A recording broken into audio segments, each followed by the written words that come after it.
थे। मजीद कुरैशी जो है ना, उनका एक इंटरव्यू हुआ था तो वो मैं सुन रहा था, उनकी ज़ुबानी है। तो वो कहते हैं कि मैं जब भुट्टो साहब के आखिरी एक दो दिन रह गए थे ना फांसी में, तो मुझे जो है ना जेल सुप्रिटेंडेंट ने कहा कि आप भुट्टो साहब के पास जाएं। तो वो कहते हैं कि मैं जो है ना भुट्टो साहब के पास चला गया। तो मैंने जाके ना, तो भुट्टो साहब को आवाज़ दी, सर, सर, सर। मैंने दो तीन दफ़ा जो है ना आवाज़ दी, भुट्टो साहब जो है ना बोले ना। वो कहते हैं कि मैं थोड़ा सा परेशान हुआ। परेशानी के आलम में जो है ना मैं भुट्टो साहब के पास गया।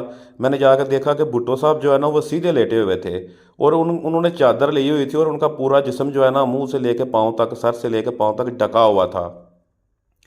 वो कहते हैं कि मैंने देखा कि उधर जो है ना एक सगार जो है ना आधा जला हुआ था, सगार पड़ा हुआ था। उसके अलावा कुछ कुछ कागज़ जले हुए थे, कुछ और भी चीज़ें पड़ी हुई थी। तो भुट्टो साहब उठे ना। वो कहते हैं कि मैं बाहर आ गया, मैंने बाहर आके ना, तो मैंने